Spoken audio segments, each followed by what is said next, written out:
Megastar Chiranjeevi. ఈ పేరు ఒక వైబ్రేషన్ ఉంటుంది. ఈ పేరే ఒక ధైర్యాన్ని ఇస్తుంది. చిరంజీవి అనే పేరు ముఖ్యంగా ఈ తరానికే కాదు, గత తరాలకు, రేపటి తరాలకు కూడా ఒక స్ఫూర్తిదాయకమైనటువంటి జీవితాన్ని చాలామందికి స్ఫూర్తినిస్తూ ఉంటుంది. అలాంటి ఆయన ఎన్నో ఎన్నో ఒడిదుడుకులు చూసి ఎంతో ఉన్నత స్థానానికి చేరుకొని భారత చలనచిత్ర పరిశ్రమలోనే తనకంటూ ఒక చెరగని ముద్ర వేసుకున్నటువంటి వ్యక్తి మన మెగాస్టార్ చిరంజీవి గారు. ఎన్నో సినిమాలతో ఇండస్ట్రీకి ఎన్నో ఆశలతో ఆయన వచ్చిన ఎన్నో ఇబ్బందులు కూడా ఆయనకి స్వాగతం పలికాయి.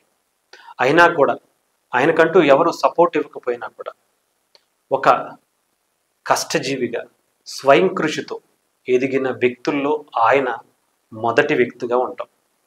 ఆయనను స్ఫూర్తిగా తీసుకుని ఎంతోమంది సినిమా ఇండస్ట్రీకి లేదా ఇతర రంగాల్లోకి వెళ్ళిన వారు సక్సెస్ అయిన వాళ్ళు కూడా ఉన్నారు.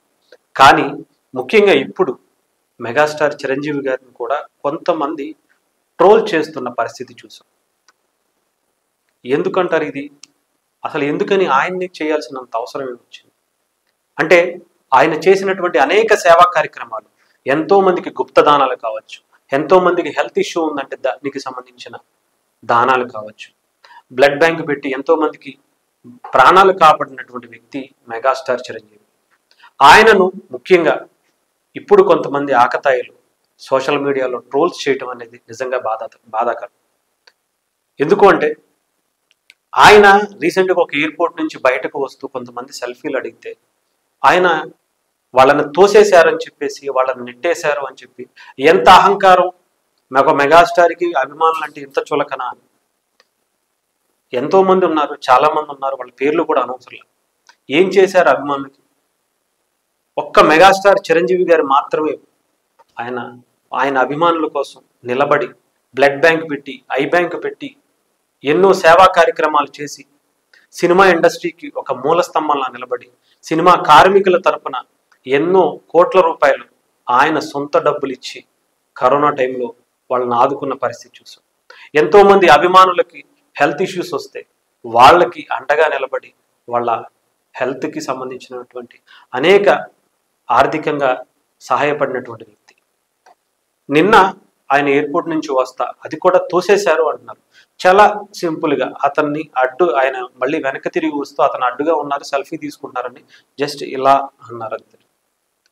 దానిని తోసేశారు అన్నట్టుగా స్పీడ్లో పెట్టేసి తోసేసి గెంటేసినట్టుగా చూపించడం అనేది ఎంత బాధాకరం.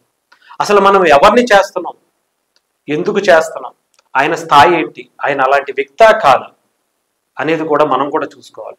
ఇష్టం వచ్చినట్టు ఎవరిని పడితే వాళ్ళని సోషల్ మీడియాలో, ముఖ్యంగా మెగాస్టార్ గారి ఫ్యామిలీ అంటేనే పవన్ కళ్యాణ్ గారిని, నాగబాబు గారిని, మెగా ఫ్యామిలీ అందరినీ కూడా ఏదో ఒక రకంగా ఇరికించే ప్రయత్నం చేద్దాం, వాళ్ళని ఏదో ఒక రకంగా ఇబ్బంది పెడదాం అనుకుని కాచుకుని కూర్చునేటువంటి గోతికాడ నక్కల్లా కాచుకుని కూర్చునేటువంటి కొన్ని మీడియా సంస్థలు దీని మీద ఎక్కువగా ప్రచారం చేస్తున్నాయి.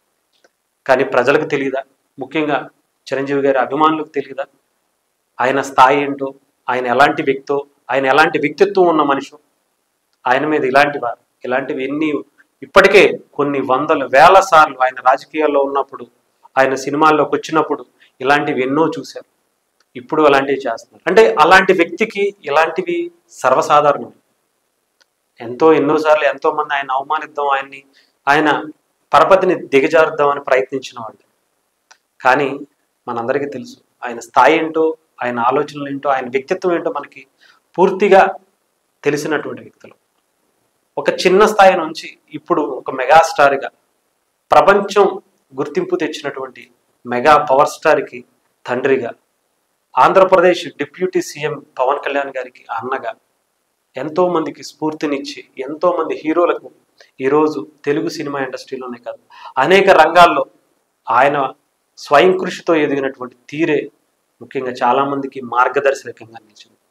సినిమా ఇండస్ట్రీలో ముఖ్యంగా సినిమా కార్మికుల కోసం ఎన్నో సేవా కార్యక్రమాలు చేసి ఆంధ్రప్రదేశ్ ప్రజల కోసం కరోనా టైంలో అంత విపత్తులో కూడా ఆక్సిజన్ సిలిండర్స్ని ఉచితంగా ఇప్పించిన దాత మెగాస్టార్. అంత ఈజీగా ఆయన మీద ఏదో చేద్దాం అనుకుంటే ప్రజలు నమ్ముతారా? ఇలాంటి వారిని ఇష్టం వచ్చినట్టు ఆల్రెడీ వాళ్ళు చేసే కార్యక్రమాలకి ప్రజలే ధీటైన జవాబు ఇస్తున్నారు. ఇలాంటి కార్యక్రమాలు ఎన్ని చేసినా సరే మెగాస్టార్ స్థాయి ఎప్పుడు చెరగనిది, చెరిగిపోనిది.